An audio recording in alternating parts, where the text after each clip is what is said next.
And we're live. Welcome, fellas. Pricey, welcome back to the show. It was a brief absence. It was very short, but I'm glad to be back.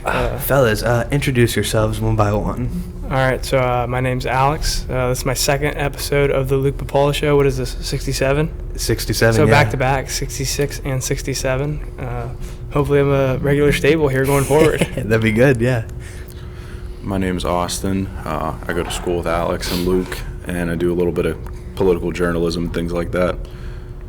So, fellas, the organization that you work for now or a part of, and that you were a part of, TurningPoint USA, if you could just briefly, describe, how you got into the organization, your interests, stuff like that. Yeah, I'll let Austin take the big talking points on this one because he's the president. So of course. Yeah, we got involved in our second year of college. There was just an opening for officers. They needed people to take over the organization. We got involved. That person eventually stepped down, and then that's when I kind of got more involved with the group. Just been, doing stuff with them since. What inspired you to, become part of it? I've always been really involved with politics. In high school, I always had, strong political opinions, but I never really did any, activism. That was kind of new for me in college. So kind of once I learned the ropes of that organization, got comfortable with it, that's when I kind of, took off with that. Okay. I saw Alex sent me a video of you interviewing somebody about just the war, the Israel-Palestine war. Bro, I can't lie, I fell for the propaganda in the beginning, you know what I mean? People said, oh, Israel bombed a hospital, and then it turned into, well, they didn't bomb the hospital. And then it turned to, from 500 people, it was 50 to 100 people. And the New York Times is slowly retracting the article that they printed. What are your thoughts on the conflict in the Middle East now? The conflict in the Middle East, I am a pro-Israel person myself, but as far as how the media is covering it, like you mentioned, it's any world event like that is going to have dishonest coverage. And even as somebody who works in the media, I don't trust the media at all. So when I see something like that, I'm very hesitant to believe. That's why shortly after I did that interview, the people who I was that were off camera, that were part of that group, were trying to use that exact point, because that day that I did the interview was when that hospital got bombed, and I hadn't even heard about that yet. So that's why I didn't really comment on that. And then shortly thereafter, we find out that it's not true. So it's a complicated situation, but I think that, people need to actually stick to facts rather than just emotional response. Yeah, and then so what are the facts? Because I've been learning more and more, but I'm not gonna lie, I don't know enough just about the conflict, as you guys know, as far back as you know. I mean, it's been going on for years. They like to say it's been 70 years roughly, because when Israel became a state post-World War II, that's when a lot of the conflict began. Obviously, this was going back years before that, but that's when the modern conflict began. Now what we're seeing is a lot of land conflict. Palestinians are mainly in the Gaza area, and the Israelis are, basically keeping them confined to there because they have the right to that land. So, there's been a lot of back and forth about that. But what recently sparked the recent outrage was the attack from Hamas, which was, against the Israelis at the music festival. Yeah. Tragic. Yeah, for sure. What are your thoughts on Israel possibly having intelligence from Egypt about 5 days before, and quote unquote not doing anything? What are your thoughts on that? I heard that. It wouldn't surprise me. It wouldn't surprise me with our own government, to be honest with you. I can take sides in a conflict while not actually thinking that the government is free of corruption, because even the Israeli government, they're not free from corruption like the Americans aren't. So I wouldn't be surprised if that was the truth. Yeah, what just kind of makes me sad is seeing people take the side of Hamas on social media. I don't know if you saw Mia Khalifa saying to film the photo in video in landscape instead of up and down, and I think it was one of her modeling gigs, whatever. She got fired from it. I mean, you could say yes or no, agree with that, or don't agree with that, but I mean, I just think it's like disrespectful at this point. You know what I mean? Obviously, she's from Palestine, the Palestinian people. It doesn't seem like they've went through anything easy the past however many years this conflict has been going on. I saw a map from 1946 to now, where it was like Palestine had all this land, and then now there's only a couple sections. Yeah. Like the Gaza Strip. I was watching a video from Patrick Bet-David describing everything, and he said that there's like 2.1 million Palestinians living just in the Gaza Strip, no Israeli Jews. And so that right there, that occupation, just the conditions that they have to deal with every day, especially now, like no water, no electricity, really hard to get food through there. Trade is blocked off essentially. Even before all this happened, however many weeks ago it was, just to go over and work, they had to go through all these different security measures, turnstiles, something that would make the airport look like it was nothing. So I don't want to say I understand the people in Palestine, but I could see why they're angry, but I don't think killing people is justified. That's where I think like people get everything misconstrued. It's like, because like you pointed out all the things they struggle with on a day-to-day basis. You can understand why people are frustrated, but to sit here and say that Hamas's attack was, it was worth it or was right to do so because of all the other things, is just, I mean, you can't, like they always say, you can't make two wrongs don't make a right. Exactly. So it doesn't, to me, killing and pillaging people's land and stuff like that, it just doesn't make any sense. Yeah. And so when I did my research on this, I saw, allegedly, of course, because you don't know if these elections are like true elections, especially in these Middle Eastern countries. I saw that the Palestinians elected Hamas in 2006. If that's correct, I don't know. Like I said, I don't know if it was a fair election. 2007. 2007, sorry. You're good. No. And so, and so obviously they were fed up with their leadership. They wanted change. They were tired of the conditions. So, but I don't think this Hamas terror group, and I know there's another terrorist group as well in Palestine. Fatah. Yeah. But obviously not strong. I thought the Fatah was the Palestinian Authority. Is that not the same? There were a lot of, I don't know the complete history of that, but there were a lot of different factions. Because there was they called the Palestinian Authority that had peace deals with Israel. The Oslo Accords that set up kind of the current geographical setup of Israel and the sections of Palestine and Gaza and the West Bank, and they were more willing to work with Israel in a more peaceful manner. Was that the PLO though, the Palestinian Liberation Organization? No, this was called the PA from what I researched, and Hamas even fought with them too. So and they're Palestinian themselves. Yeah. So Hamas, I think, is just its own separate, totally like renegade group who wants nothing to do with peace in Israel at all. Yeah. And you see these terrorist organizations, particularly in the Middle East, pop up from time to time. You had ISIS when Trump was running, and they eradicated ISIS. Before that, you had the Taliban, and now the Taliban are kind of resurfacing as we pulled out of Afghanistan, which we could talk about that in a little bit. Crazy. But where do you guys see this conflict going, and do you think it'll end anytime soon? I don't really have a particular forecast for it. However, if you look back, as we've talked, these two groups have fought before, so it's nothing new. What was it? Just 2 years ago, there was something. I think it lasted not even, was it a week? I think, or something like that. So this one seems to be broadcasted a bit more on the world stage. So I guess how other countries fall into that, like the U.S. ourselves, like. If anyone else gets involved, I think we'll determine where it goes. If nobody else gets involved, I think it cleans up itself to some degree. And so what do you think our role in this conflict is going to be going forward?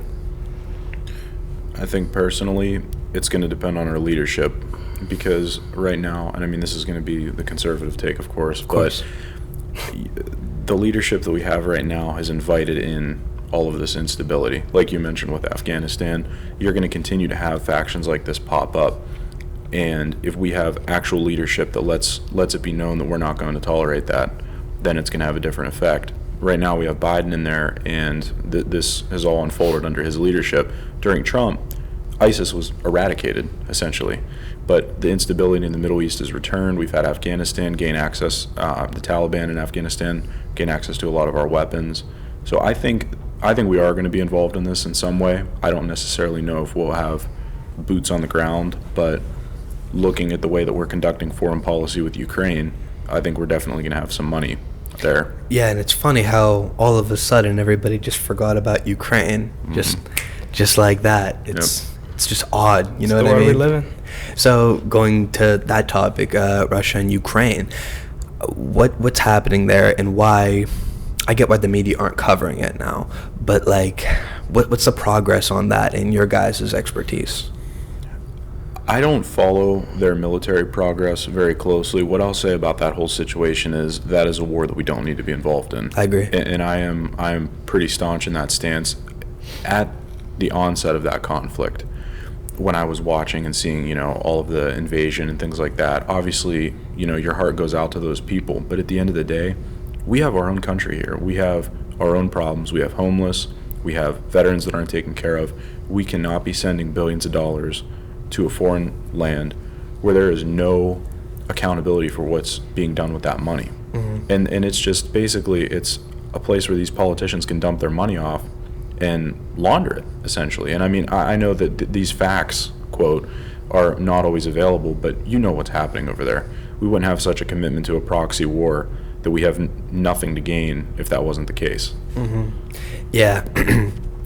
And so going back to the conflict in the Middle East, I saw Lindsey Graham probably on Fox. It was just a snippet, maybe a week and a half ago, roughly. And he was saying, bomb Iran, bomb all their oil deposits, basically wipe them off the map. And so I have a hard time finding Iran's role. I know they back Hamas, but I don't understand our issue with Iran as it pertains to this conflict here. What is the role with Iran? Usually when you have something like that, so since Iran is backing Hamas in this conflict, we've had historically hostility with Iran for a lot of other reasons. And typically, you know, war hawk liberals and neocons like Lindsey Graham tend to be ecstatic to jump at the opportunity to join a conflict if they can justify it somehow. It's the same reason why we went into the Middle East before, and it's a similar reason now.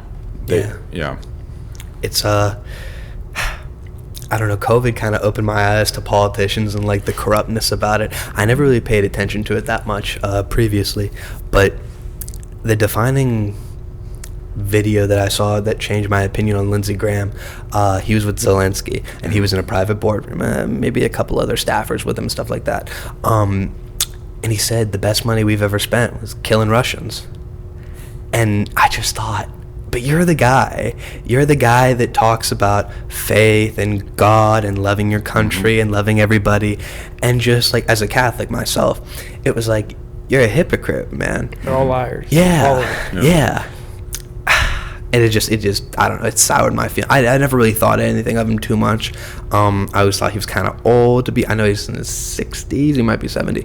Kind of old. They're all old. Yeah, they're all old. But it just didn't make me feel right.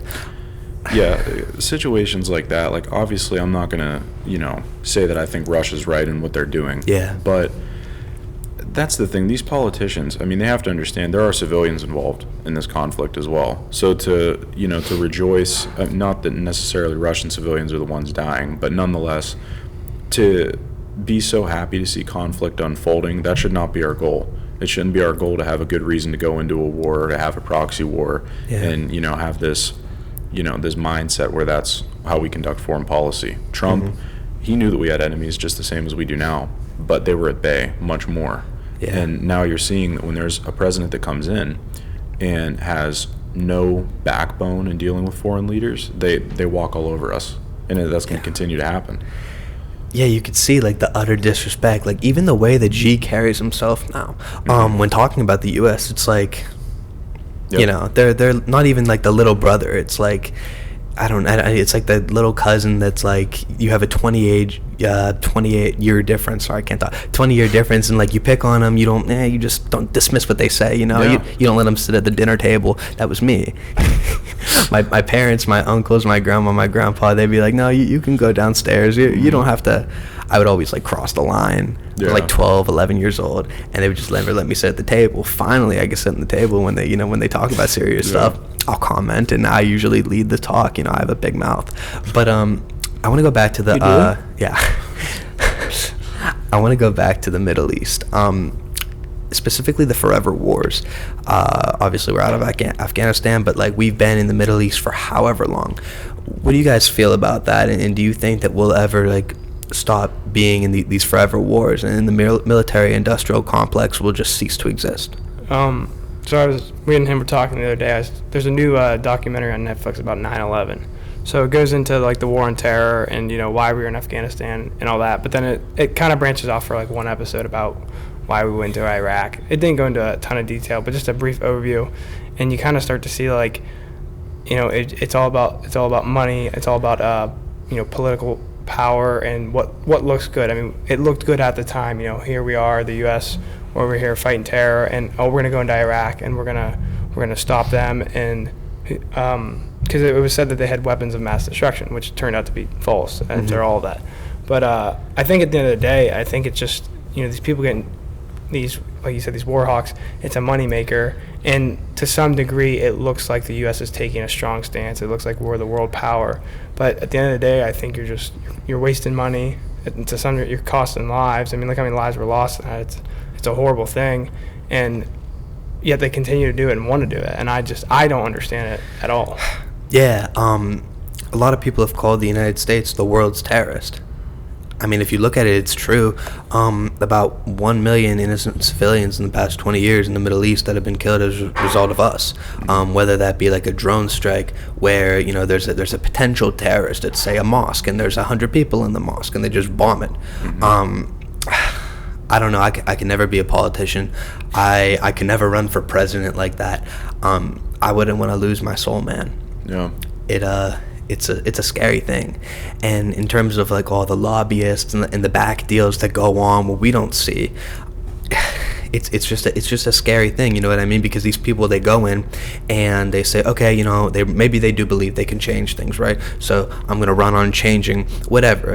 You don't like the neighborhoods, you think there's a lot of crime, you want to change that, okay?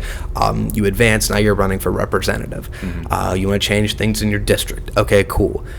Maybe after that you don't run again, but now you're a lobbyist. And you know what I mean? It just makes me feel uncomfortable. It's not even just so much like the politicians are bad enough, but I think the problem that we're having in this country, and this goes off the topic of war, but this is more along the lines of political corruption and things of that sort. It's the bureaucracy that we have in this country. We have so many federal agencies that have no accountability to the public, no transparency at all. I mean, 9/11, we talked about that. How Dr. Fauci. We could talk about him. There's more that came out about him that we could talk about on here. Oh yeah. I mean, somebody like that's a great example. But like, even if you look at, when 9/11 happened, shortly before that, you had government officials saying that we had over $2 trillion that was unaccounted for. Yeah. How do you make that accounting error? That doesn't make sense. There's corruption that happens all the time, and it's these people that are not elected. When they're the people that are elected, yes, they're corrupt, but they still have to have some accountability to the public because they essentially still are in the public eye. Yeah. I can guarantee you that probably half of America couldn't name a single person working in some of these agencies. And it's those people that just have a career in it, and they have the opportunity to defraud the public, that they're the ones that are doing it. And did that thing pass? It was like a bill to add like 87,000 new IRS agents. Was that a bill? What was? Do you guys remember anything about that? Yeah, I know what you're talking about. Did it end up passing? I thought they rescinded it. Yeah, I don't know. I don't think it ended up I wasn't going sure. through. Yeah. What are your thoughts on the new speaker in the House now? I just saw that news earlier today. I looked a bit at his voting record, and I did like some of the things and some of the stances that he took. He's voted against foreign aid to Ukraine, which I think is a good thing. Me too. I think he's more in line with the America First policy that we're seeing. And that's kind of the point that we're at right now. The right has been fractured in half. You have a lot of the Bush-era rhino Republicans, as people call them, and then you have, the America First, MAGA, Trump-esque like Republicans. Freedom Caucus type. Yeah. Yeah. And those are the type of people that I think are going to drive the party forward in the future. And if that's ultimately the policy that we need for the climate that we're in right now, I think. I agree 100%. You just drive around downtown, it's a great example. All the it's like war-torn neighborhoods, essentially, for lack of a better term. Yeah. It's just really sad, you know what I mean? Because like we were a tycoon in the steel industry for the longest time, and then all of a sudden, boom, these corporations, they take their operation overseas where there's no regulations, at least not like here. EPA was established in the 70s. You could pay your workers much less, you make more money and more profit. I understand why they did it, but still, For quality of life, it's most Americans, it's been destructive. Yeah. Mm-hmm. Yeah. So, but going on Mike Johnson, like you said, that just happened 5 hours ago. Yeah. It's relatively new news. I read a quick article, and I'd never heard of him before this either, as the article alluded that most people probably haven't. So that's kind of what I liked about it. Like, he's been in Congress for less than 10 years, it said. That's good. So, from my opinion, like, he's not fully corrupt yet. He hasn't been there for 40 years. He's not an establishment guy. Not like Pelosi. Yeah. So she's not a guy. Yeah. Well, no, you could tell she's not a guy. Yeah. But that's what I like about him. Yeah. Just from the outside, quick perspective. Yeah, me too. I like guys that you haven't really heard of before, because normally that means they're the normal ones. I've been hearing a lot about Lauren Boebert, and it's like, whoa. Yeah, she has a sketchy past. If you go back and look at, I think it was her that had a lot of arrests prior to coming into Congress and things like that. And I think her and her husband got caught like fighting in the front yard. Oh yeah, they've had it out. She's a grandma at 36, I think. Yeah. And not to say that that's a bad thing. I mean, I don't think it's necessarily the best, but I mean, at least her son kept the baby. You know what I mean? Yeah. So I don't know. You got to look at positives. I'm not one that I don't think abortion is okay. I mean, I think there's instances obviously where it's more or less like acceptable. But for the most part, that's all I'll talk about that. Going to the next topic here. Alex talked about just the taxes and stuff like that and inflation. It's terrible. I hear Bidenomics, but it's like, what's happening? It's the same. It's getting worse. Yeah. What do you guys think about that? That he's trying to play off Reaganomics of the 80s, and that's the same thing. Like, coming from somebody who works in the media, buzzwords are always something that you want. You want to take an angle on something to make it look positive to your side. That's just how it works. And that's what he's doing right now. He's trying, he thinks that by throwing that word out there, that he can essentially have everyone overlook the poor policy that he's actually had and the poor results from it. And if he puts, a catchy quip on it, that people will forget about that and vote for him nonetheless. But the fact still remains, gas prices are, even though they've come down a bit, are still inflated. Groceries are still inflated, and things that we need day to day to live. So, Americans are not going to forget that when they go to the polls. Yeah, definitely. We'll see ultimately. Yeah. I talked to a couple of my friends about this who are more politically savvy than me, and I would ask them, like, why are gas prices like as high as they were back? This is back 2021. Why are gas prices so high? Yeah. And they talked about if they're on the left, policies of the right. If they're on the right, policies of the left. Like, what are your guys' opinions on why gas prices were so high, and they're still higher than they were in Trump's presidency, for example? Well, wasn't right when he came into office, he signed that executive order shutting. Was it the Keystone? Yeah. Shut down the Keystone pipeline immediately. I mean, that drives down supply, and then the price is automatically going to go up. Yeah, and now it was only like 2% completed, right? But it was supposed to be like how long? With that, and he's fought against other fracking and drilling and shut down some other ones. So it's just when you shut those down and then it goes back to regulations too. He regulates them so high. I mean that drives up their costs. Yeah. They're going to put that onto the consumer, and at the end of the day, everything falls on the consumer. So where are we getting our oil from, like right now? Well, for a while under Trump, I believe wasn't the country like energy independent at one point? I remember hearing that, yeah. Yeah, I would doubt that we have that distinction at this point. I mean, I don't know. I haven't looked at those numbers, but mainly we're still getting it from the Middle East. That's what I thought too, like Saudi Arabia. Yeah, and I think Gulf League helping us out. Yeah, honestly. Yeah, I think Russia was even giving us some oil for a while. That's right. Yeah, I remember that too. Yeah. I mean, they like to say that the war over there is what's driving the gas prices up, which is true to some extent. However, if we would have, again, had America First policy where we have our own energy source here, and we don't pass legislation and executive orders like you mentioned that would be counterproductive to that, we wouldn't have that problem in the first place. Yeah. But I don't get, like, the whole energy independence thing. It's, well, I mean, I get why we should want that, but it's just like, you know, in times of desperate need, say there were a war to go on or whatnot, like there is going on in the Middle East, you know, we got to rely on Russia and Saudi Arabia to get our oil or energy. I mean, exactly. Now we're open to those threats, which we otherwise would not be if we were energy independent. You know what I mean? It just doesn't make sense from that tactical standpoint of being an independently strong country. And it's crazy because you know why the Biden administration is doing this is because they eventually want to go to like electric and the solar and wind power. But like the thing is, to make those batteries, you have to mine lithium. And when you mine lithium, you pollute.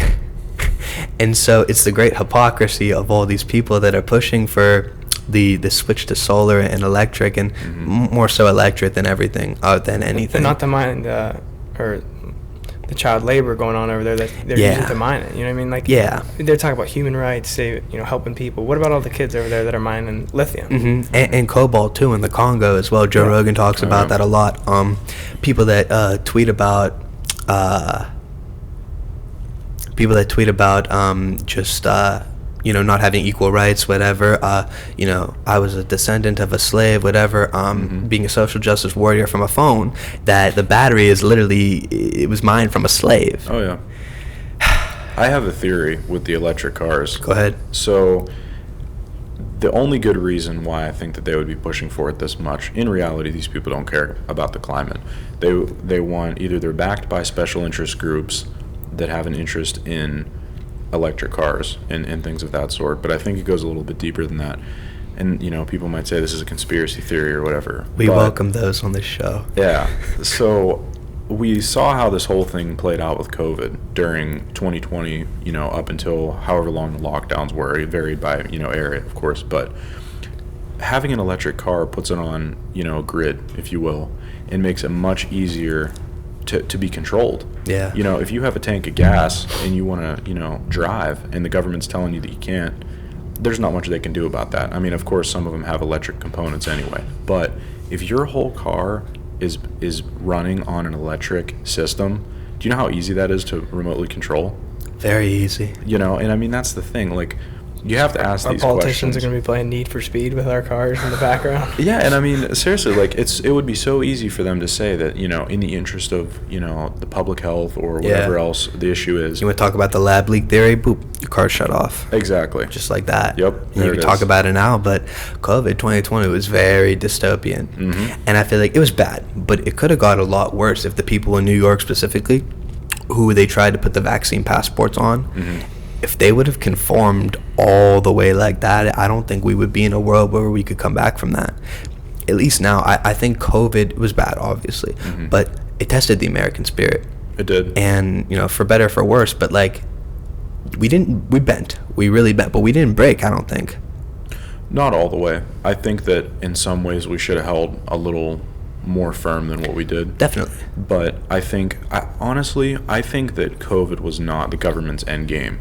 As with anything, I think that was more of a trial run. And I think that what they saw from that, to your point, they're still going to meet resistance, but I think that what they're going to do is they know that the majority of the public is fine with that. Yeah, so here we go. What do you think about the World Economic Forum? And BlackRock and Vanguard owning, like, what is it, 80% of the real estate market? 80% of our houses. Yeah. I mean, you couldn't afford, if we, you know, I graduate in the spring, no way I'd ever be afford to buy a house within a year or 2 years. I mean, the prices are insane. The inflation rate not the inflation rate, the interest rate just went up to, I think it was like above 8% for the first time in like 10 years. Yeah. Or no, 15 years. I mean, how would I ever afford to pay that? How would anybody afford to pay that? Yeah, my brother and I, we own a lawn care and landscaping business, so we're upgrading our equipment, and we're looking for land. We're looking to build, but like, all the construction costs and stuff, the people that are building, they've halted it temporarily. Like, it's not even worth it with the costs. And so once again, Bidenomics, right? Right. So, go ahead. My question is, with groups like BlackRock and Vanguard and things like that, who are actively making an effort to buy out the real estate market, okay, at what point is the government going to step in and file an antitrust lawsuit against them? Because effectively they're holding a monopoly over that entire industry. I mean, we saw at the beginning of the 20th century, when Standard Oil owned the majority of the gas business, that they were quick to step in on that. We've seen them try it with AT&T and things like that. It's been talked about with Facebook and, Google. How is that any different? You trust the government too much, my friend. Believe me. But it's just shocking to see that, that right there should raise questions in the eyes of Americans, how the government could let, not that, gas is any less valuable, but you need a house to be able to survive, essentially. So how can we allow such a important commodity to be bought out by a private sector company? It's just beyond me. Well, they want us to own nothing and be happy. That's true. You've seen the famous article written by Klaus Schwab, I believe. Not to go back to Patrick Bet-David. And you will like it. Yeah. And eat bugs. Not gonna have a choice. Yeah, Bill Gates wants us to eat fake meat and bugs. Yum. But not to go back to Patrick Bet-David, but I remember on the Joe Rogan Experience, he was talking about Larry Fink, who's the owner of BlackRock, or CEO, the head of it basically, saying that he's basically the president of the United States and can do whatever he wants because of all the power and stuff like that. It's not just him. The Rothschilds, or there's like the 8 or 9 families that secretly control everything. Was the Rockefellers in there? Rockefellers as well, yeah. We're not going to talk about ethnic people because then we'll definitely get banned. And I don't even believe that, but I'm just saying I don't want to speculate anything like that. But yeah, bro, it's so crazy, just the sharks that control everything behind the scenes. And the majority of people, baby boomers, Gen X, I think millennials and like Gen Z are tuned into that stuff, but like half the population, I would say at least half, they're not privy to that information, because they're not on social, they're not listening to podcasts, they're not actively seeking out this information, they're not on Twitter, X, which that's a whole different thing, you know what I mean? So like I feel like if the majority of the population knew this, we'd be able to fight it better. Maybe, but I think I agree that anytime the government wants to take control, the key to that is an ignorant populace. Yeah. But we've seen instances like with COVID where that information was, I would argue, readily available. I know that they had censored a lot of the, factual information and studies, but, when something like that is so plain to people, they should be able to pick up on that and actually respond accordingly. So I don't know if they did, know this information, if they would take the attitude that there's really nothing we can do. Because I think that that's we've gone from a gritty American spirit to let's just lay down and let the government run over us. Yeah, and funny you say that. We had a presentation today in one of my leadership class. I'm in the last semester of my college career. And so we have a leadership class, and we had a presentation. We chose Edward Snowden. And people were arguing that if he didn't release the documents, like, would it be any different?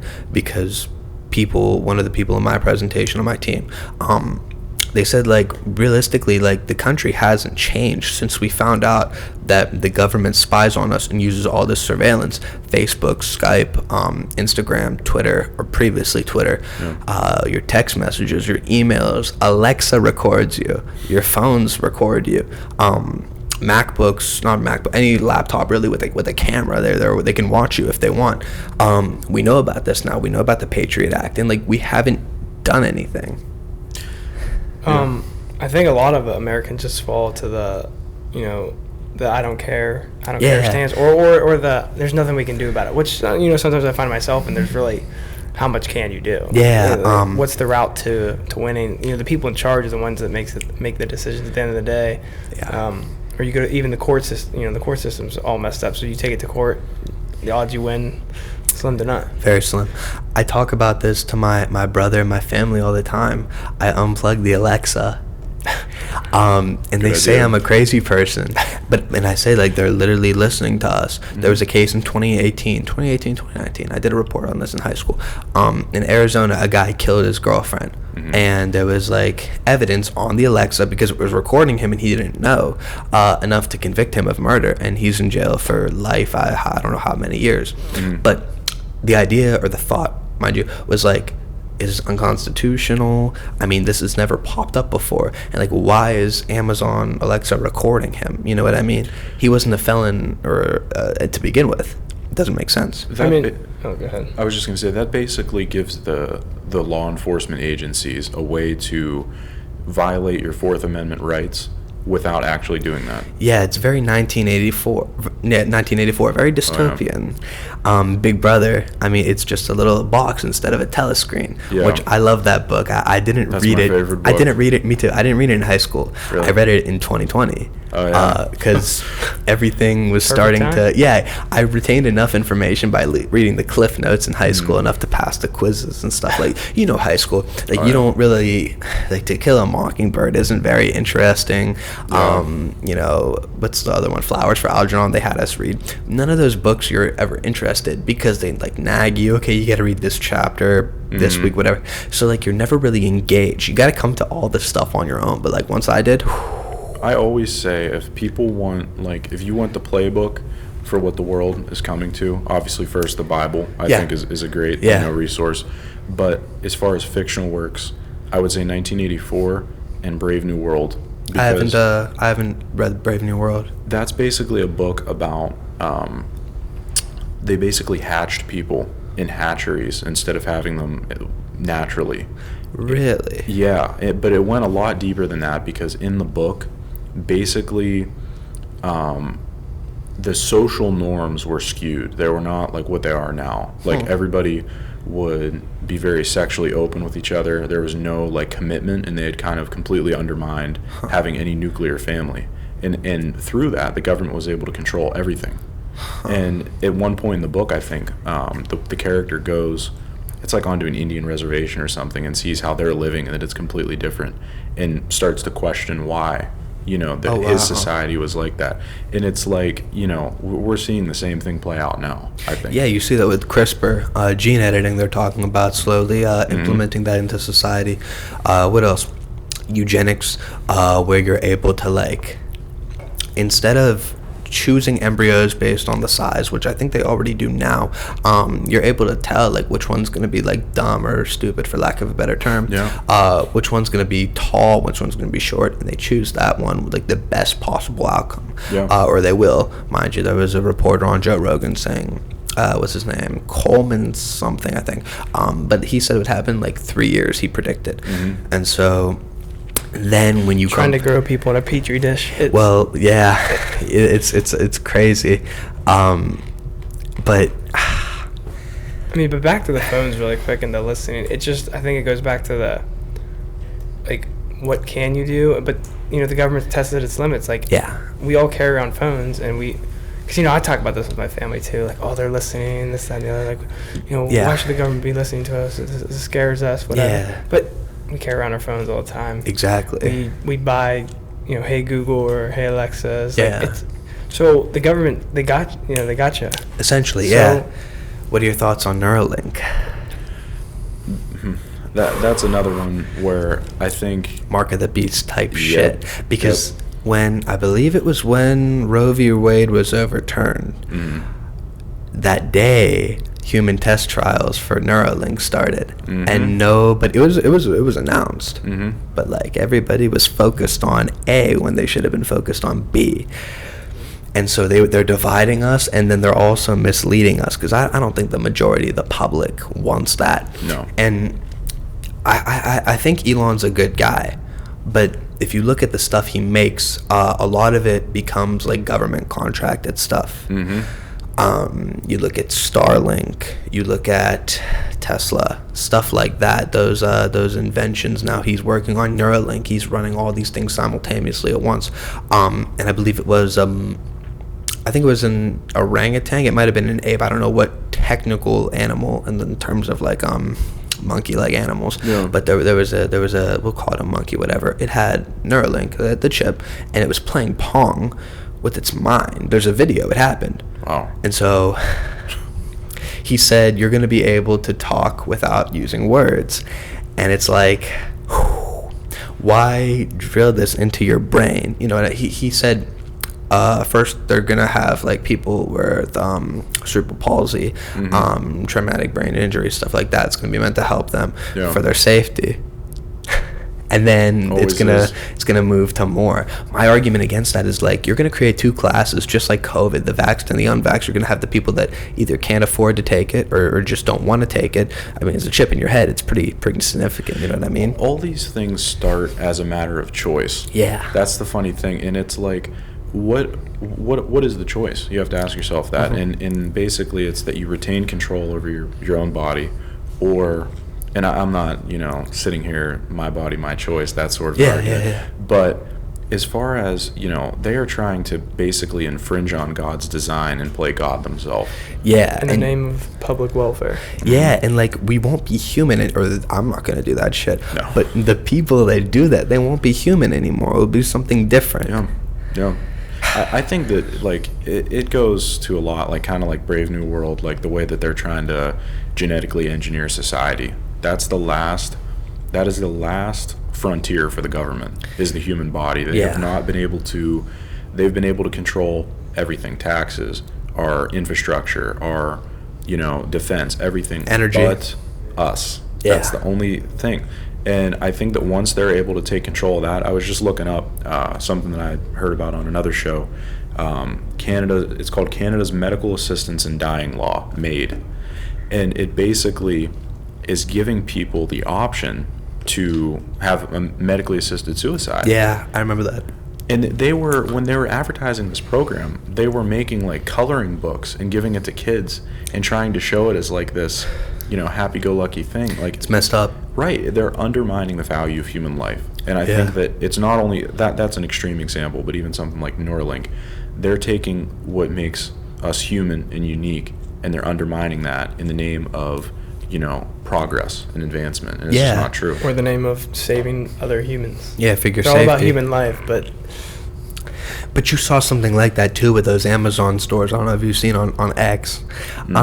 This lady, she was able to pay with her biological data. I think she uploaded her fingerprint in it or something, because she put her I think it was her wrist. I think I saw it inside of her wrist over the little chip the Apple Pay chip thing, whatever. Like a palm reader, yeah. And she was like, oh my god. Of course, she was white and blonde, of course. So she was super excited about it, but that doesn't seem to have a good ending. My thought is, like, when the government gets control of everything, what's next? Yeah. Do you just like rule? Like, what how do you? Because like, they've been progressively building and getting more powerful. Government's been getting bigger over the years. But like, when you have control of the human body, like, what's next? Because they're going to use Neuralink to control you eventually. My question is, with something like that, I mean, I'm no expert on that, but I was in engineering for a couple of years and kind of did research. So was I. Yeah. On like, some of these things, like Amazon for a while was testing out like stores that were based on an RFID design. Yeah. So why do we have to move into the palm payment? That's the question, because if you can take an item, if I can take this laptop and buy it, and it has an implanted chip in the tag, and I can walk out the door with it, and they are able to track that and just assess it to my card, if somehow you have something you can scan on the way in, why do you need that in the first place to be able to scan your palm?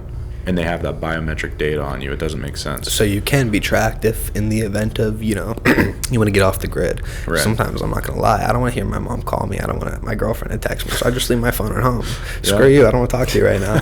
But like, if you can't do that when you have Neuralink in your head. You know what I mean? Yeah. No. They want that, all they want is total control. Yeah. Have you heard the new song, Richmond, North of Richmond? Of course, yeah. That's what he said. It's a hit. It's powerful. And Great song. I found it funny how he like doubled down. He wasn't talking about He wasn't endorsing conservatives or liberals. He's just a normal, everyday person, doesn't really have a party. Yeah. That's why I don't think these type of conversations are on either side of the fence. I think right in the middle, what makes us unique as humans and what God has given us was our free will. Without that, you're nothing. Yeah. And to be controlled, that's why I don't understand why people want to be controlled or have these advancements, even if it's cool or whatever. Like, it's taking away your free will, your free intellect, and that's what makes us human. But I don't think that they have the mindset of being controlled. Like, I remember, I think it's fitting into the pack.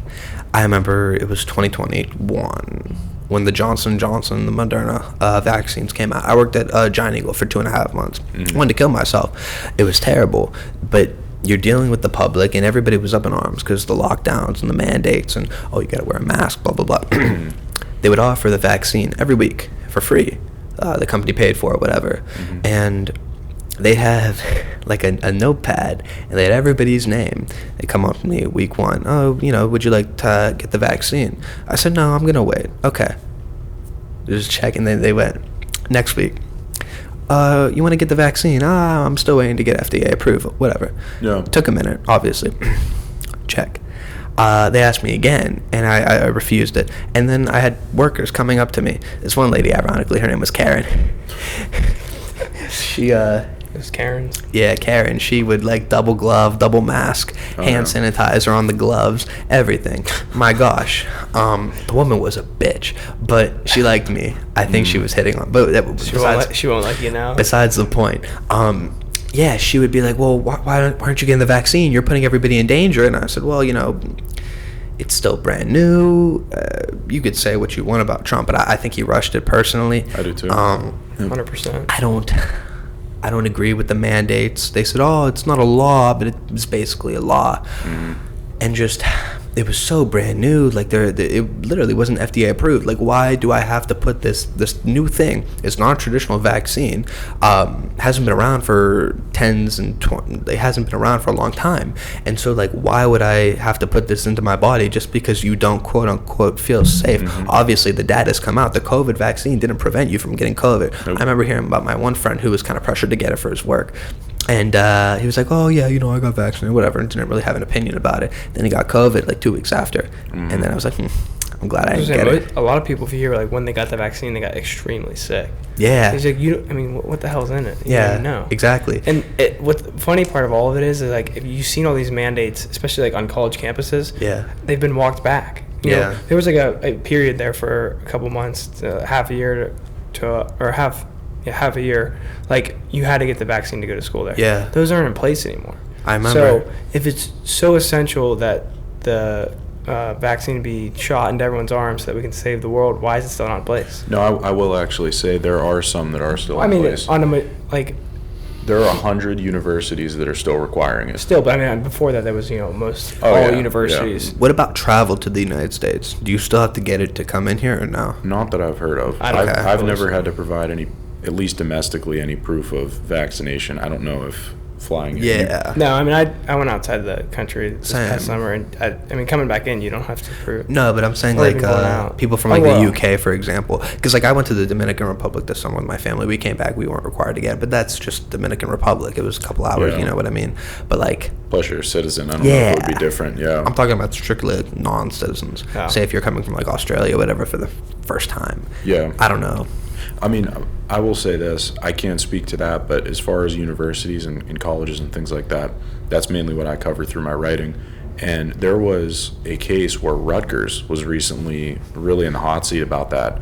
There was a representative there, or a state senator or something like that, and he was ripping into them because they are still requiring you to get vaccinated. And if you don't get vaccinated, I think you're able to take classes online, but you can't live in a residence hall. Even if you're taking class online and then living in the residence hall, you can't do that.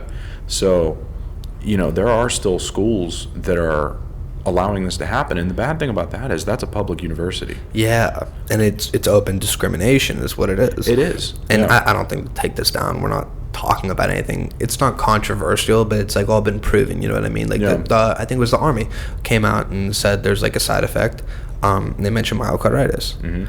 So, like, I don't think any of these things are taboo anymore. You know, I feel like the majority of the American public. I was with my girlfriend's family the other day. I was like a week ago. Me and her were the only ones that didn't get the jab. But it was her mom, her stepdad, her brother, her nephew wasn't born, obviously, her sister-in-law, and then her 2 grandparents. But she was like, oh, yeah, you know, feeling pretty good about myself. I made the right decision. And they all openly, like, acknowledge that, like, yeah, you know, there's bad side effects. Oh, there has been a paradigm shift that I've noticed. There's been a lot of people who are, you know, die-hard pro-vax. And I don't even consider myself anti-vax. Neither do I. I've gotten every other vaccine pretty much that, you know, I was told that I should get growing up. Now, retrospectively, if I would have looked into some of those, maybe that would have been a different choice. I don't know. I'm not gonna lie. My mom stopped vaccinating me after 2 years old. Really? Yeah. Yeah. I mean, that's understandable because, like, you know, that should be your right as an American. You should be able to do research and decide what to put into your body. And that's the ironic part about it. The same people who were so, you know, it's going to be my body, my choice with abortion, suddenly had a complete shift of mind when it came to this. Not all of them, though. Evangeline Lilly, that plays Wasp in the MCU, she was protesting with the anti-vax people, I remember, in 2021. She said, like, the pro-choice people and the anti-vax people, anti-COVID vax people, were able to unite. So that was crazy, because you don't really see the right and the left uniting on much anymore. No, you don't. That's true. That's one of there's only a few Hollywood celebrities that I, like, not look up to, but there's certainly, like, not role models either. I hate to give that term, but, like, just people to look to for, like, leadership, I guess. But like I said, not a lot of celebrities that you could look up to like that. No. So I want to talk about gosh, what was the topic? Was just in my head. Okay. So the New York cops, right? This is the one kind of justice I've been able to, like, take away from 2020. So the New York City cops, the ones that didn't want to get the jab, they were not fired, but they were said, like, to leave. Basically, they had to be let go. And so the one sort of good that I've been able to, like, take from all of this is that in 2022, there was that court ruling that, like, they had to be rehired and given all the pay for that time that they missed. So, like, I think still, you know, the court system is very flawed. The government's very flawed, but, like, there's a little bit of justice there. There's something to, you know, hold your head up for. You know what I mean? I mean, I think in every, you know, district or courts, you have your judges and that are more conservative leaning and that sort of thing. So that goes across the board anywhere. I just think, you know, as a whole, it's a corrupt system. But just doubling down on the whole, like, vaccine for the health of others, like, we're one of the most obese countries in the world. 40%. And you know, those are the people telling you, "Oh, get vaccinated for my safety, for your safety." No, just, you know, go to the gym, eat an apple every once in a while. Body shaming works, folks. Just don't do it to women. I mean, people don't do that. People don't think that being, you know, obese is unhealthy anymore. It is. The data shows, and yet we're sitting here telling you got to get a shot so that we're safe. But this person hasn't. And then a booster. Yeah, then 5 boosters. But this person hasn't got off the couch in 7 years. I mean, it's just borderline insanity. Well, it is insanity, and I can't even logically see their thought process. I wish they were still inside. Yeah, some of them are. Yeah, some of them still are. It's because we live in a society now where everything is driven by feeling, not fact. Yeah. If somebody's fat, they don't want to think that they're fat and have that, you know, that mindset, or, you know, whatever you want to say, a bad feeling about themselves. But they feel like they're justified in saying that the vaccine, like, they have, like, this moral superiority almost of saying that I'm going to get vaccinated because I'm helping everybody else and you're harming everybody else by not getting it. But you just ate too many potato chips. As David Goggins says, just tell them they're fat. Yeah. Right. That's true. Stay hard. You have to. Yeah. What are your thoughts on the Trump indictments? I think it's bullshit. I'm not gonna lie. I mean, I've tried to pay attention, but I don't understand. People in, like, Fox and, like, traditional conservative media and even non-traditional conservative media are saying, like, they criminalize the justice system to target their political opponents. But, like, I don't understand. What's your guys' opinion on the whole matter? I think it is, and you know, they've investigated this for how many years now? That's been like 3 years since all that unfolded, or 2, I guess. But, you know, having something going on like that with the front runner of the one political party that our current president is going to be running against is not a good look. Any country ever who has instituted any authoritarian rule, that is the first play in the playbook, is to try to take out your political dissidents. And the same people, by the way, that want to criticize countries like Russia, the one guy who's a political activist over there, Alexei Navalny, I think is his name, he's been jailed, he's been, you know, everything else. I'm not even sure if he's alive at this point, to be honest with you, but they've been highly critical of that and pointed at Putin and said, you know, look what he's doing. How is it any different? Yeah, and didn't Xi jail his predecessor? I'm not sure, but I wouldn't be surprised. It's maybe I'm wrong. Somebody would have to fact check me on that, but like I wouldn't be surprised if that was the case. It's crazy what's going on over there too. Mm-hmm. I don't know where this goes. People are saying that he could be in jail and voted into the presidency. I think he's gonna win. I think he will too, and I don't even think that they'll get him in jail. Here's the thing: these are DAs who are politically motivated, especially like the one, you know, out of Atlanta. They were talking about that case a lot. He has so much support, and I will say this about the whole situation with the indictments.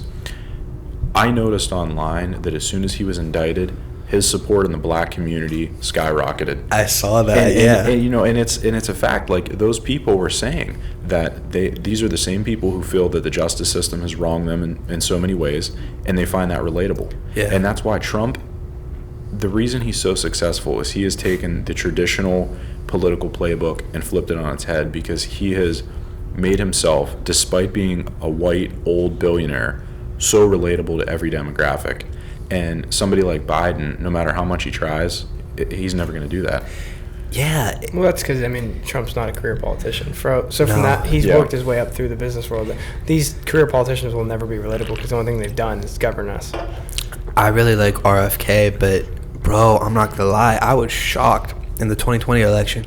You would be riding through the hood, seeing Trump signs. Like, what? Like, the city of Youngstown, the ghetto of Youngstown, bro. I never saw one, even like businesses, right? Yeah. That were like nicer. You could tell like a bigger size. There was never a Republican sign ever in the yard or like the Devil Strip for any of these places in the hood. But like, bro, it started to become more common. Like, you would see Trump signs in the hood leading up to the 2020 election. Yeah. Wasn't 2020 the first time? I can't remember. It had to be. I think it was over like 2 decades. Like that, this district went red. Bro, I think it was like 50. Maybe it was 50. Okay. It was since like the 70s. For the first time in 2020. Yeah. So that's shocking. I remember that. Well, that again goes back to the media's narrative. For, you know, when Trump ran, he started running in like 2015, I think he announced. For the better part of that entire campaign and into his presidency, and even into the 2020, you know, campaign cycle, they tried to paint him as a racist. But the thing is, the media can only run on, you know, the truth will eventually reveal itself, and it did, because his policy was very pro-minority. I mean, every minority unemployment rate went down to all-time lows under him. And what we've seen is Biden, who traditionally the Democrats are supposed to be the ones to help, at least people perceive to be the ones that help minorities, has done anything but. He's left them out to dry. He's stoked political division that has only made the country worse. And, you know, I think people are starting to become privy to that, and they're not going to fall for it again. Yeah, I mean, Sexy Red says she loves Trump. She said the black community loves Trump. Yeah. And shit, I love Sexy Red. You know what I mean? There's a lot of rappers that support Trump. Lil Wayne. Kodak. Yeah. A lot. Yeah. Who else? Waka Flocka Flame, 50 Cent. I mean, you can just go down the list, bro. Yeah.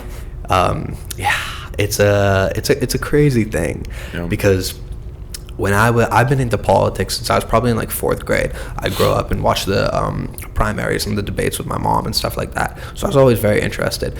But like, I remember being 12, maybe 11, whenever the so I was 10 actually. Whenever the 2012 campaign was like, you know, revving up and getting ready to go. I remember like looking up like celebrities, like singers, like what their party affiliation was. And I was so surprised to find like they were all blue. Even like Chris Evans, who was playing Captain America, was blue. Yep. And at that point in time, I consider myself more like a conservative. Now I'm just like right in the middle. I mean, I see the hypocrisy of both sides, because it's kind of hard for me to pick.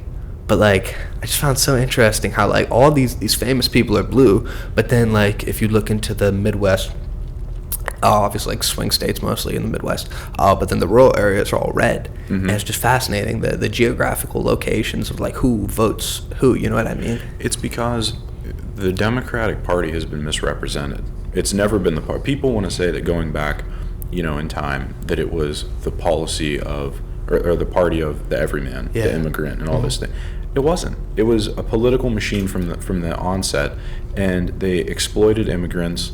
They exploited minorities just the same way that they do now. But they are masters of marketing that have been able to paint over the evils of their operation and make it seem like they're, these genuine people, and that's not the case. How so? In the past? In the past, when immigrants would come in, and I would say a great movie to watch would be Hillary's America. Dinesh D'Souza covered this in that movie. I know who that is, yeah. And he talked about how immigrants would come into the country and they would need services when they were here, right? They would need housing and these things. And the Democrats, what they would do is they would put them up in these tenements, which were, providing every possible opportunity of a health hazard and everything else towards these people instead of making their life better. But they would say, well, we found you a place to live, so we expect you to turn out at the polls for us. And they would actually send people around to go to these people's door and intimidate them into voting for them. Oh, wow. And, these are things that you'll never hear, but there is not, like they say that I forget how often they say that the party switched, like of who supported the minorities and things like that, because Republicans had supported, anti-slavery measures, while the Democrats were obviously pro-slavery. There has never been a switch. They've consistently been against immigrants, and they've consistently been against minorities, but they just paint themselves in a certain light. Oh, wow. Yeah. I'm going to check out real quick and see if the camera is still recording. We'll be right back, folks. And we're back. I wanted to make sure we were able to get the camera footage, that it didn't cut out for everybody that's listening. Who knows? Maybe nobody else is listening to this point. Who knows? But you're talking about the immigrants coming in and getting housing, which prompted the next question here. We have a really bad migrant crisis right now at the southern border. I heard another thing on the Joe Rogan Experience, was take it with a grain of salt. I heard that Biden is sending away the migrants from Venezuela. Why? Because they're escaping a communist country, a dictatorship. And if they were to vote, like the Democratic Party wants all these immigrants to vote, they would vote red. And so they're turning them away now, from what I'm hearing. I don't know if this is true. I don't know if it's false. But what do you guys think about the migrant crisis? I mean, I kind of think I know what you're going to say, but go on. I wouldn't be surprised about that, because Build the wall. Yeah. Yeah, I know. I'm 100% build the wall. But as far as the actual voting demographic goes, that's why in the last couple of elections, Republicans are continuing to pick up steam in the Hispanic community, especially in Florida, because a lot of those people in Florida are Cuban. Yeah. So they're naturally conservative because of the inclination, that they have towards, like you said, dictatorships and things. So I wouldn't be surprised at all. But that, again, it's a political issue, because a lot of they're hoping that these minorities will vote blue. It's the same as when they were coming in through Ellis Island legally. Yeah. It's just taken a different form. But yeah, I don't think that we need to be letting all these immigrants in unvetted. Yeah, and I just think it's so hypocritical that they call voter ID racist, but then they want you to get a vaccine passport. Yeah. And it's like, I would argue that it's even more racist to assume that a black person or a minority can't get an ID. Oh, I agree. Because why not? I mean, or that they should vote Democrat, as Joe Biden said. Yeah, if you said if you ain't black, then, I mean, you remember. Yeah. I mean, Biden and the Democrats, they have a history of making racial remarks like that. Like, Biden is on the record saying, put y'all back in chains. That. Yeah. I mean, he had his crime He said bill in the He 90s. said that. He said that. Joe Biden said it. Biden said, I did not. Holy Excuse shit. me, that's President Biden to you. Yeah, Yeah. I'm sorry. Yeah. Go on. But my apologies. Oh no, yeah. I mean, he has had a history of racist remarks back when school integration was happening. He opposed it and said that he didn't want his kids going to school in a racial jungle. And he also said about, you can't go to a 7-Eleven unless you have a slight Indian accent. I mean, oh, wow. He said, what was it about? Something about the rich kids and the white kids. That remark, Yeah. I forget exactly what he said, but Yeah, basically I remember that. saying that, the minority kids were not as smart as the white kids.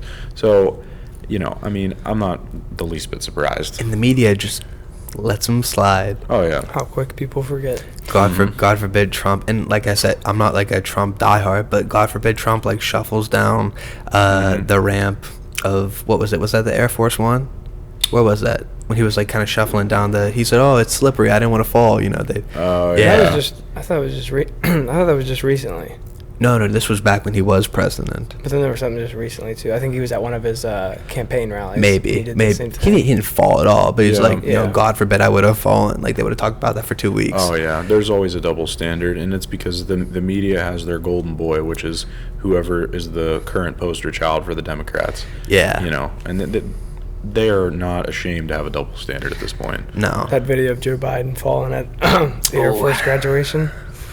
Tragic. Did you see the memes with that stuff? Of course. Those were hilarious. And then there was the bike The video, bike one's my too. favorite. The bike video. Which, like, how? And I love how Trump is like reposting these memes of like the audio that's like supposedly in Joe Biden's ear as he's tripping. Yeah. It's hilarious. Oh my gosh, it's something. Yeah. I have a lot of fears for the 2024 election. I'm not gonna lie, because I feel like the extremes in both parties, whoever wins, the opposite's gonna revolt.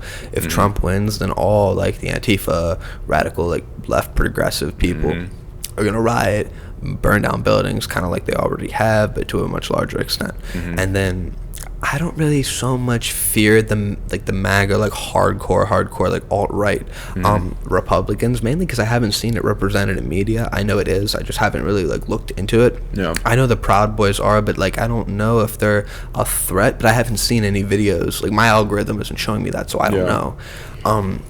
But I mean, you have an example of January 6th. Obviously, I think 2 people were killed, right? And the Capitol Police officers. One, yeah. One. It may have been after the fact. Yeah. But still, terrible. But that is like maybe not the alt-right, but it's like certainly like the far right. You know what I mean? So like, I don't know, man. I think honestly, what people are not realizing is these groups like Antifa, they think they're out here to push society further left.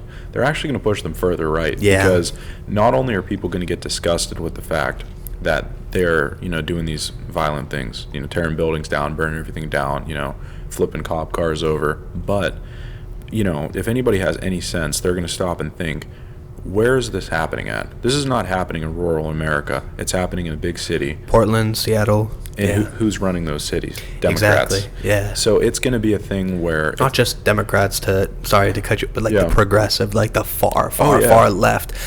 Mayor of Oregon or Portland, wasn't he the one saying, it's okay, let them burn everything down, just let them get it out? Like what? I think also one of those cities out there, it was one of the mayors that went out and actually got maced by the protesters then, because he was like in the middle of it. I think it was the mayor of Portland. It might have been, yeah. Or maybe it was either Portland or Seattle, because that was, if you remember, they had sectioned off a whole set. Yeah, the city. Like those types of policies, people might virtue signal for a while and say that that's what they support.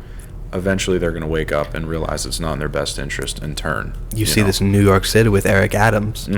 He was openly saying, like, we can't do this. Like, we can't take any more of these people. Like, we have to get them out. The Democrat mayor of New York, who 2 years ago was saying, oh, we'll take them, whatever, we're a sanctuary city. But, like, they're the only state within their constitution that they're, like, required to house homeless people. And these migrants count as homeless people. So they're screwed, for lack of a better term. The Republicans need to have, I don't know, I can't speak for everybody, but the political strategists on the right need to start being a little bit more savvy.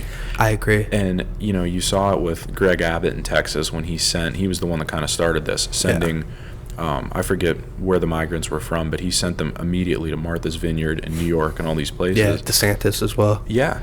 And, that's kind of caught on now. And what we're starting to see is we're revealing that some of these progressives are actually more right-leaning than you think. Yeah. Eric Adams is a prime example.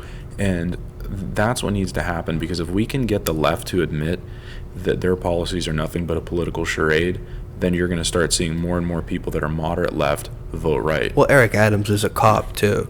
Yeah. Or was a cop, I should say. Right. So, and cops notoriously do vote Republican. Especially right now. Trump has represented them, and they have the whole Cops for Trump campaign. Yeah, bro, it's going to be very interesting. And to piggyback off what you said, society will naturally turn right. You see this in the UK and Britain, I believe. I think it's Britain, not Britain, London. I think the largest gender transitional clinic was closed down because of the lawsuits. It was like, I don't know the number off the top of my head, but it's closed down. So they're going right again. That kind of pushback, all the stories in the media, parents don't want this. And then the children who got these gender transitions, who were talked into it by their doctors or maybe their parents, friends, I don't know. I know it's a relatively small percentage, but it is real. And so the lawsuits kept piling on. Eventually, the clinic had to close. So I feel like that will happen eventually in America. I think the problem, though, like we've talked about this before, is that Republicans are a little fractured right now. So I think we need a more united front. Well, so are the Democrats, too. Yeah, but if you look, they are a little bit, but they all push the same things. At the end of the day, what the progressives want or what the far left wants is what gets put out in the media, what gets proposed to people. Like the Republicans, we just have all this infighting all the time. Yeah, and the media is covering that heavily, especially with the speaker. And they put that out there. They show that, the Republicans, oh, look, they're fighting again. They never say that about the Democrats. But, and then, we look fractured, and to a degree we are pretty fractured. If you look at this fight between Trump and DeSantis, Ron DeSanctimonious. Yeah. Like, I think it looks bad for the party, and it's harder to push forward as a, Republican conservative movement when you got your two top guys fighting. Yeah. I mentioned I like JFK, or RFK. What do you guys feel about RFK running as an independent?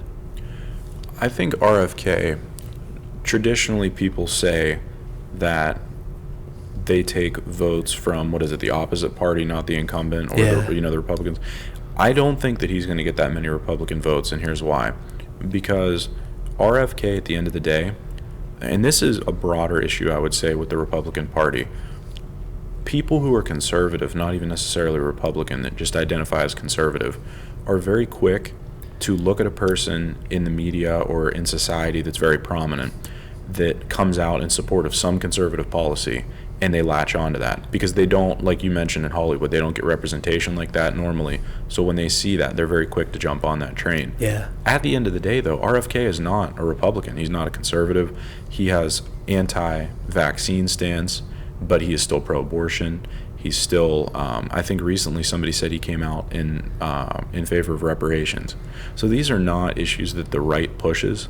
So if he were actually able to get more broadcast time to be able to talk about these ideas like at a debate, which I don't think he will, people wouldn't support him. I don't think. And I understand why people do, because he's more moderate than some Democrats, but I don't necessarily think it's going to have as bad of an impact for Trump as people think that it will. Yeah, I was talking to my friend Dan Naples, who, like I said before, helped organize Tim Ryan's campaign, stuff like that. He's a Democrat. He's a liberal, and I was surprised when he said like he was endorsing RFK. Yeah. And not so much endorsing, but saying he liked him. He was the most attractive candidate to him, which was like, whoa. Yeah. I thought, more so he was going to take votes from the Republicans. Democrats think that he's moderate. Yeah. And a moderate in today's society, everybody says that they're sick of the extremes. Yeah. So if they can find a moderate, and especially somebody with the Kennedy's name, that they can play off of that historical political tie, then they are going to run with that. And I don't necessarily think, though, that they're going to run him as the candidate, but I do think that for some moderate left Democrats, they will latch on to that because they think that, he represents the ideal candidate of what, politics should look like. Do you think Biden's going to make it? I hate I hate to ask that question.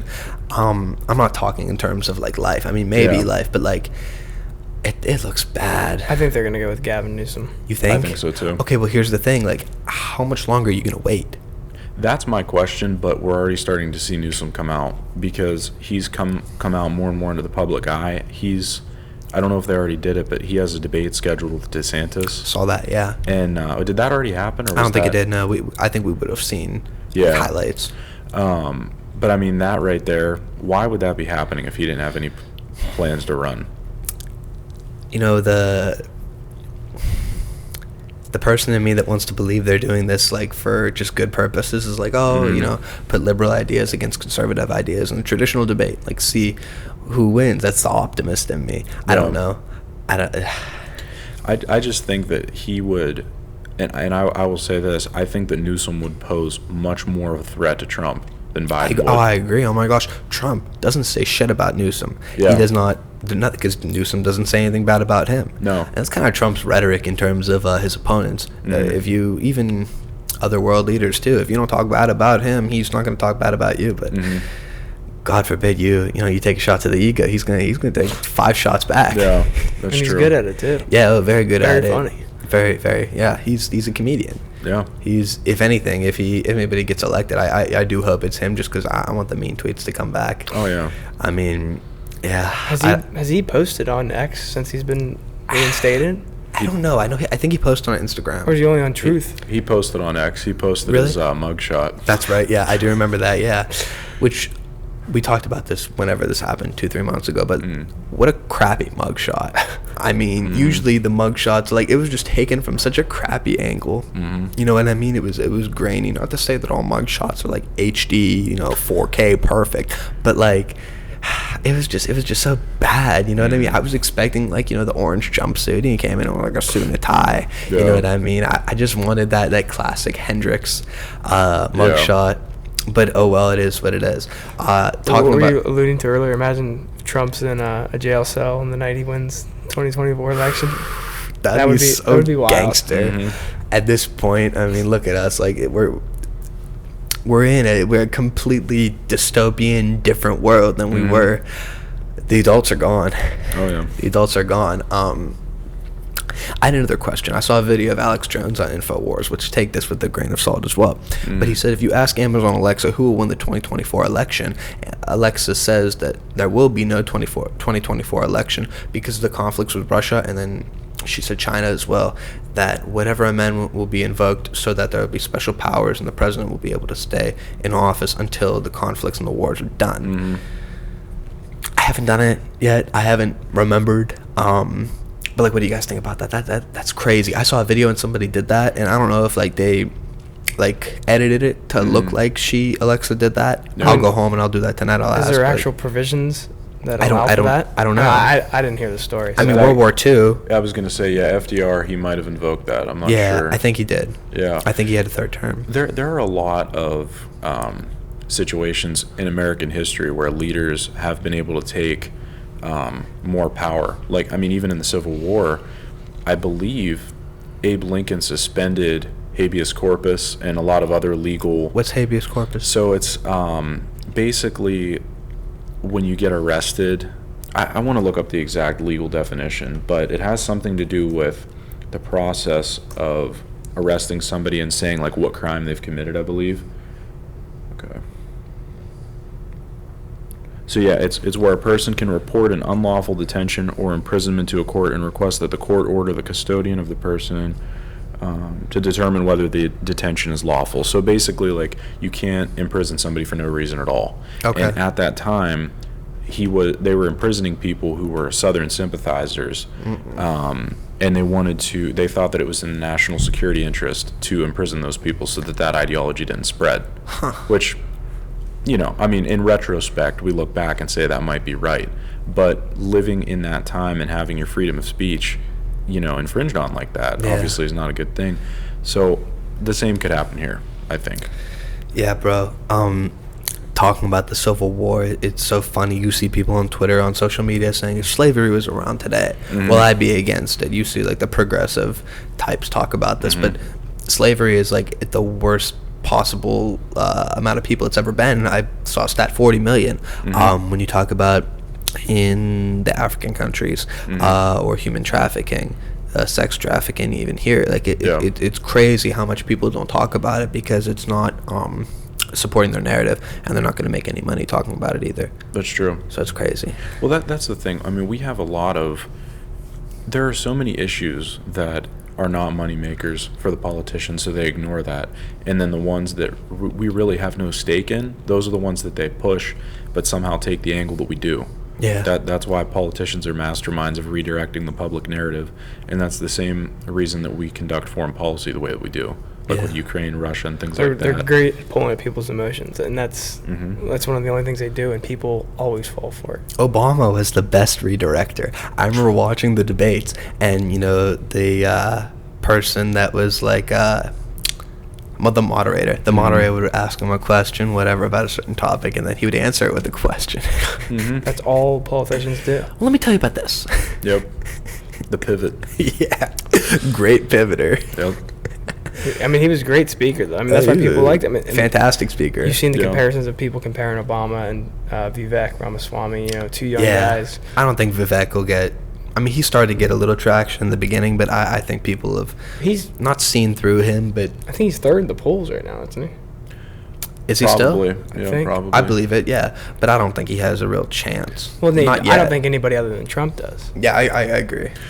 I will say this about Vivek. There are certain policies I like of his, and then there's certain ones that I'm not completely sold on. But one thing about him is he's young and he's very intelligent, and he has time to come into his political career. Yeah. Because, I mean, honestly, I didn't know who Vivek Ramaswamy was before he ran for president. Same. And, I mean, yeah, he was a successful businessman, but, I mean, the general public doesn't know every successful business person in America. Of course. And, somebody like that, I think right now the primary... Your attention, please. The library will close in 1 hour. No library materials will be checked out after 9:45. We gotta go. We're getting. I'm not editing that. But yeah, go on. Yeah, I think like Vivek, he could be a good cabinet pick. He could be a good VP pick, and I think that's what this is now. And then DeSantis might be the exception. I don't know if Trump would be able to reconcile that.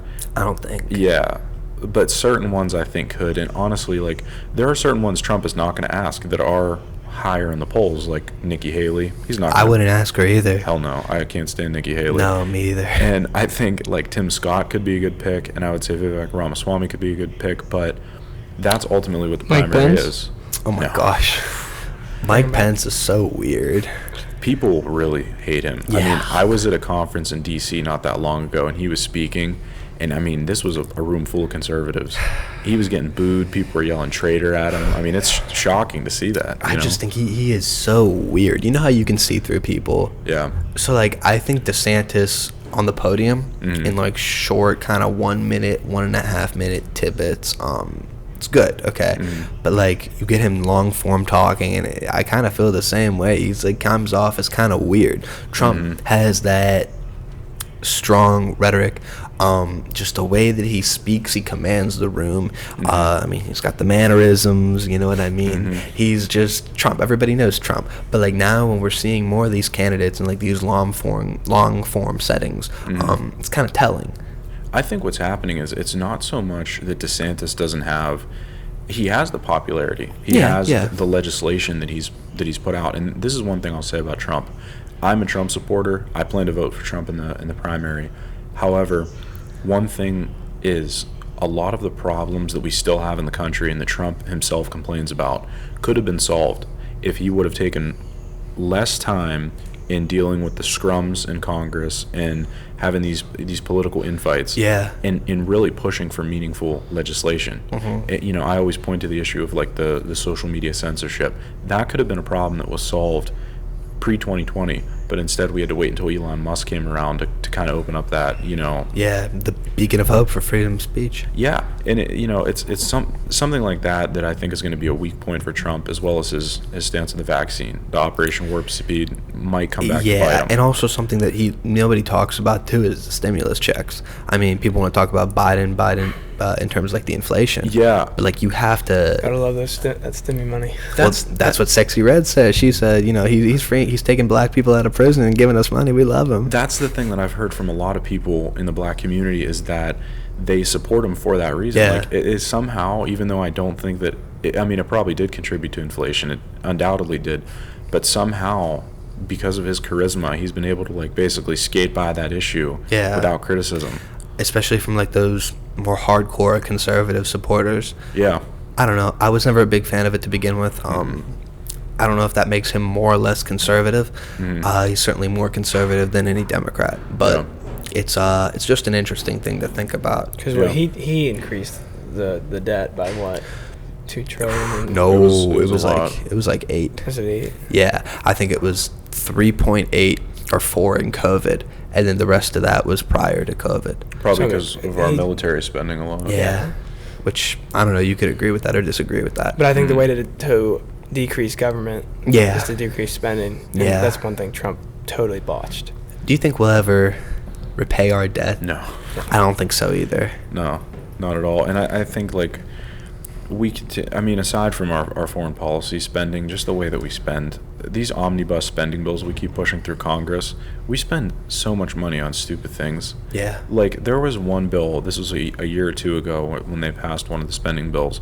They're putting money in there for bee-friendly highways. It was like $3 million for that. What do you mean bee-friendly highways? I don't know. I just saw that in the media, and it said they were breaking down the cost, and they said $3 million for bee-friendly highways. Bumblebees? Bumblebees. There was one thing about a salmon population off the northern coast, and it's like millions of dollars going into this. And where is the money going? Why are we putting it towards that when we could be putting it towards veteran benefits or homeless benefits? Like overall human beings in general. Yeah. I mean, I think it's important to keep the wildlife intact, invest in nature, stuff like that. But like when you see, to your credit, like you're saying, veterans sleeping on the street. Right. I mean, I was just in Indianapolis and we didn't see a lot of homeless people, but you know, you see the people with the Vietnam veteran hats on, and like maybe they're missing a leg, and it's just really tragic, man. It's very tragic because they don't care about the big cities at all. Yeah, and you just think like their country failed them. Right. They were willing to lose everything for their country, and their country doesn't care about them. What you'll see, though, is, too, the interesting point in a lot of big cities that I've noticed is, again, those are mainly led by liberal Democrats. Most of them, yeah. Yeah, and these are the people who claim to be so bleeding heart for everybody, that's less fortunate. But what I noticed is when the homeless problem started coming to the forefront, and they were getting a lot of criticism for that, what they did was, instead of devoting more resources to helping the homeless people, they actually went and started building like homeless proof architecture in the cities. So like where these homeless people would normally sleep, they would build in like metal ridges to make it uncomfortable and things. And I think I did see that too. Yeah, and I'm not here to say that everybody should be getting a handout. But if you're going to put money towards an issue and you're not going to make it the human-friendly option, and then you're going to claim that you're so bleeding hard for everybody, that's blatant hypocrisy. Like we were just in New Orleans not that long ago, and just the amount of homeless people you see, and you could just tell people are in need. And the fact that the government turns a blind eye to every single one of them, and we just talked about earlier, sending money to Ukraine, sending it overseas to things. We don't even know where it's going, and it's our money, first of all. Yeah, and they talk about accounting errors, like, there's like $6 million that wasn't accounted for that we accidentally sent to Ukraine, or we accidentally sent to these places. Like, first of all, who's making these accounting errors? And like, you're in the government, you're in the United States government. You're supposed to be the most functional government, right? The most powerful, in theory, empire on the face of the earth currently. I mean, that's what it is. How are you making that mistake? Well, and that, again, I think they know they made the mistake. No, I know. But people probably believe it was just a mistake. Yeah. That comes down to like having the governing ruling class, if you will, getting a special set of rules, because we're all business students. We know that if we were to make an accounting error like that, we'd be in prison. Of course. So it's funny just to see that, again, the government has immunity in these things and nobody asks any questions. It rolls right along. They always do. Legalized theft. Yeah. And God forbid, they talk about Hunter Biden's laptop, or what really makes me upset is not even that. I really couldn't care less. Well, I could, but what really makes me upset is he fails to acknowledge his granddaughter that Hunter had with a prostitute, or was it a stripper? It's the same thing, but not really. Who cares, right? But he fails to acknowledge. He says, "I have 6 grandchildren," when in reality he has 7. Yeah. And like, people want to take shots at Trump's character. I'm not a Trump apologist, but like, to take shots at Trump's character and then to just ignore the whole situation with Biden and his failing to acknowledge his granddaughter alone, it's very hypocritical. The biggest, they love the double standard. Yeah. And they're somehow, like we talked about it, they're just good at they're good at turning it back on the Republicans. Like so they somehow sell to people that, you know, they're the good guys. But then also too, you have to point to Rupert Murdoch, who started all this like outrage news of Fox News. And I didn't even know he owned the Wall Street Journal, or maybe he doesn't now because he like stepped down. But I didn't know that he did own the Wall Street Journal for a long time. So everything's, you know, cause and effect. Yeah. But I think it's like, especially now, the media does not target conservatives, but they certainly are more friendly. Everybody knows that to people with more liberal leaning ideas. I agree with the point about the outrage news, because one thing, there was a show that I was on with the Wall Street Journal. They did a series on Snapchat, and it was called Future View. Wow. And the point of the show was to be moderate. It was to have left-leaning students and right-leaning students like myself come on and discuss different issues. And I mean, we talked about a lot of things. We talked about the Biden administration, inflation, a lot of social issues. And I was on there for, I think, 3 episodes. They had 2 seasons of the show. And then when I went to submit more work, I found out that it was canceled. So, you know, it's funny that like actual news and actual like having political pundits that are balanced and having that type of a news source can't succeed in today's political climate. But if we were to go on and have like, you know, an outburst over whatever's happening in the news cycle, then that would be number 1 on trend. Because the outrage sells, unfortunately. It does. I think there is hope in terms of that, though. You see breaking points with Crystal and Sagar. He's on the right, she's on the left. I mean, you could point to these like News Nation. I don't know what their biases are. I assume they have left-leaning biases because they have Chris Cuomo on. But, but I mean, I don't know. Maybe I'm wrong. Newsmax now, that's more like, I hear it's like more far right. I haven't really looked. I don't know. There's independent like YouTube channels and other independent news networks, like the Young Turks is more left leaning, and then you have Ben Shapiro and the Daily Wire that's like more right leaning. So I don't think that we're totally screwed. Yeah.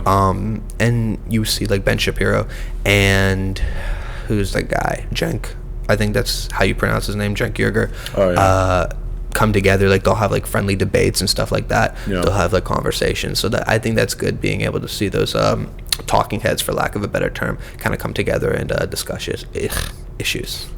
Yeah, and I think that that's part of the problem. If we had a little bit more of that in society, and I'm not here to you know, say that I don't support conservative media. That's my job. Of course, yeah. But I think that having, you know, a balanced news source is important, because honestly, you know, as with most things, it starts at the top and works its way down.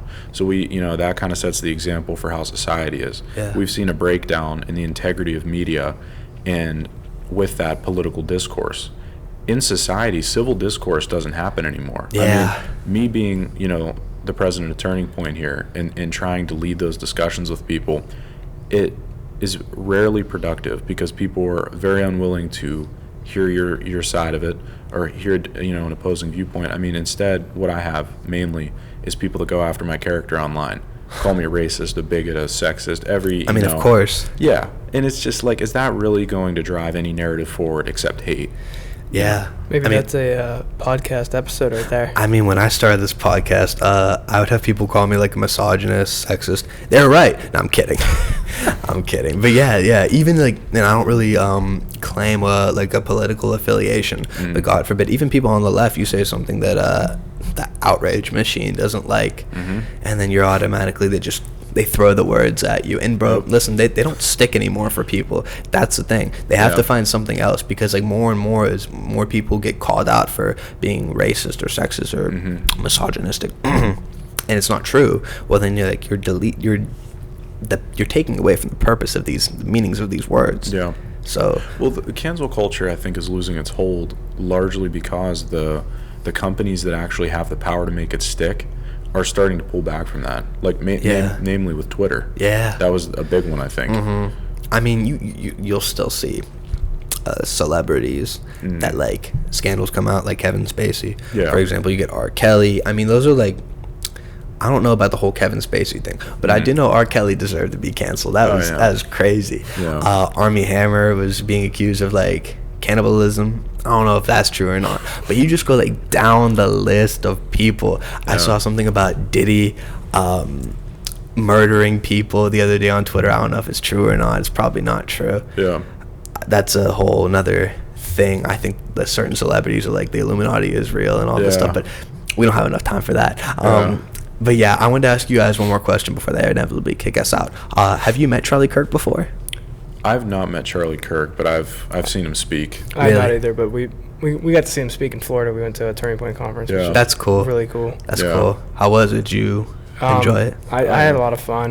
We got to hear a lot of cool speakers. But I think seeing Charlie, like, I've listened to his podcast. I don't know if you ever have. But just listening to him in person was it was like amazing. He's such a great speaker.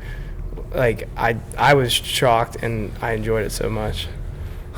Yeah, I mean, a lot of those conferences, I've been to a few since and gotten to see, like, a lot of these, politicians, and it really, it is unlike hearing them on TV. It's unlike any other experience, getting to see it, in person and really gauge what people's actual thoughts are on some of these people, Yeah, well, listen, I'm really impressed with everything that you guys have said. I don't see a lot of young people that are, like, not outed as conservatives, because I know a lot of my friends are, but just people in the media, people our age, like, doing this. So, congratulations. Keep up the good work, Thank you. And I think maybe that's because people are afraid. I don't know. Yeah. But obviously, it was a great podcast. I had a lot of fun. Thank you so much for coming on. Pricey, thank you for coming on again. Austin, it was a pleasure meeting you and having you on for the first time, and I look forward to having you on again, maybe if you are up to it. Sure, yeah. Enjoyed it.